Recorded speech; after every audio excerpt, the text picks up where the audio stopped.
Hello everyone, welcome to Java Coding Academy. In today's class, we will learn the Java syntax. So let's get started.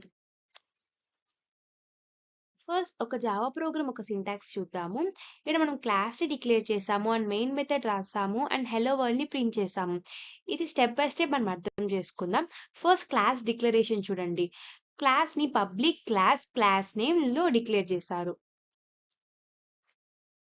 Public అంటే ఏంటంటే public అనేది ఒక access modifier. ఒక class or ఒక method ని మనం ఎక్కడి నుంచి యాక్సెస్ చేసుకోగలుగుతాము అని చెప్తుంది. ఇప్పుడు ఫర్ ఎగ్జాంపుల్ స్టూడెంట్ అనే క్లాస్ ని పబ్లిక్ గా డిక్లేర్ చేసాము. డిస్ప్లే అనే మెథడ్ ని మనం పబ్లిక్ గా డిక్లేర్ చేసాము. ఇంకొక క్లాస్ లో నుంచి ఈ మెథడ్ ని మనం యాక్సెస్ చేసుకోగలుగుతున్నాం. బికాస్ డిస్ప్లే అనే మెథడ్ ని మనం పబ్లిక్ గా డిక్లేర్ చేసాం కాబట్టి మనం యాక్సెస్ చేసుకోగలుగుతున్నాం ఇంకొక క్లాస్ నుంచి. Next class. ఒక క్లాస్ ని డిక్లేర్ చేసేటప్పుడు యూజ్ చేసే కీవర్డ్ ని మనం క్లాస్ అంటాము. Next class name. క్లాస్ కి మనం ఇచ్చే నేమ్ ని క్లాస్ నేమ్ అంటాము. ఆ నేమ్ తోనే జావా ఐడెంటిఫై చేస్తుంది ఏ క్లాస్ అని చెప్పి. నేమింగ్ కన్వెన్షన్స్ చూస్తే క్లాస్ నేమ్ అనేది ఎప్పుడు మనకు క్యాపిటల్ లెటర్స్ తోనే స్టార్ట్ అవ్వాలి. ఫర్ ఎగ్జాంపుల్ స్టూడెంట్, ఎంప్లాయ్ అని చెప్పి. ఒకవేళ మల్టిపుల్ వర్డ్స్ ఉన్నాయనుకో ఫస్ట్ వర్డ్ లో ఫస్ట్ లెటర్ క్యాపిటల్ ఉండాలి. సెకండ్ వర్డ్ లో ఫస్ట్ లెటర్ క్యాపిటల్ ఉండాలి.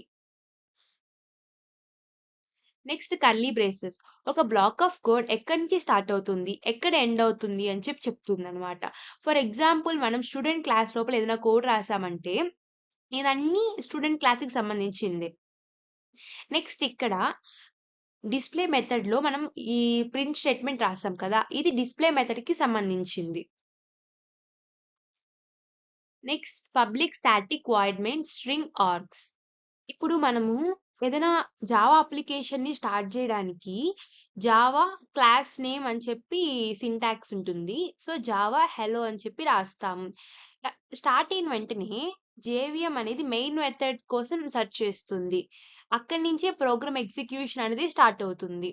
పబ్లిక్ అంటే ఏంటి? పబ్లిక్ అనేది ఒక access modifier. JVM main method ని యాక్సెస్ చేస్తుంది. స్టాటిక్ అంటే స్టాటిక్ రాసామంటే ఆబ్జెక్ట్ క్రియేట్ చేయాల్సిన అవసరం లేదు.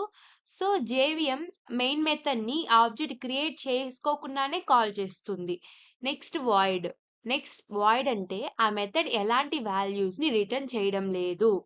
నెక్స్ట్ మెయిన్ అంటే మెథడ్ నేమ్. అక్కడి నుంచే జావా ఒక అప్లికేషన్ స్టార్ట్ అవుతుంది. నెక్స్ట్ స్ట్రింగ్ ఆర్గ్స్ అనేది ఒక అరే. అది మల్టిపుల్ స్ట్రింగ్ వాల్యూస్ ని స్టోర్ చేసుకుంటుంది. ఆర్గ్స్ అనేది అరే ఒక నేమ్ అన్నమాట. ఫర్ ఎగ్జాంపుల్ మనము అప్లికేషన్ ని స్టార్ట్ చేసేటప్పుడు జావా హెలోతో పాటు కోడింగ్ అకాడమీ అని చెప్పి పాస్ చేస్తాము. హెలో అనేది క్లాస్ నేమ్. కోడింగ్ అకాడమీ అనేది కమాండ్ లైన్ ఆర్గ్యుమెంట్. ఆ కమాండ్ లైన్ ఆర్గ్యుమెంట్ ఈ యొక్క ఆర్గ్స్ అనేది రిసీవ్ చేసుకుంటుంది. Next system.out.println. అవుట్పుట్ ని ప్రింట్ చేయడానికి దీన్ని యూజ్ చేస్తాము. సిస్టమ్ అనేది ఒక క్లాస్. ఇది కొన్ని ఫ్యూచర్స్ ని ప్రొవైడ్ చేస్తుంది మనకు. సిస్టమే మనకు అవుట్ ని ప్రొవైడ్ చేసింది. అవుట్ అంటే అవుట్పుట్ ని కన్సోల్ కి సెండ్ చేయడానికి యూజ్ చేస్తాము. println అంటే ఏదైనా ఒక వాల్యూని కన్సోల్ మీద ప్రింట్ చేస్తుంది.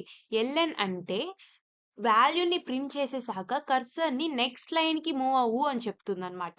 ఫర్ ఎగ్జాంపుల్ నువ్వు system.out.println వెల్కమ్ అని చెప్పి రాసావు అనుకో, వెల్కమ్ ని ప్రింట్ చేసేసాక ఎల్ఎన్ రాసావు కాబట్టి కర్సర్ అనేది నెక్స్ట్ లైన్ కి మూవ్ అవుతుంది. అంటే ఈ లైన్ కి మూవ్ అవుతుంది. నెక్స్ట్ మళ్ళీ జావాని ప్రింట్ చేస్తుంది. Next semicolon. ఇప్పుడు ఏదైనా ఒక స్టేట్మెంట్ ఎండ్ అయిపోయింది అన్నప్పుడు మనం సెమీకోలన్ ని యూజ్ చేస్తాం. Just like full stop in English. For example ఇంట్ ఏజ్ ఈజ్ ఈక్వల్స్ టు 20 అనుకో, ఈ స్టేట్మెంట్ ఇంతే అని చెప్పి టర్మినేట్ చేస్తాము. That's all for today's class. Thank you for watching. If you found this video helpful, please like, share and subscribe to Java Coding Academy. See you in the next class.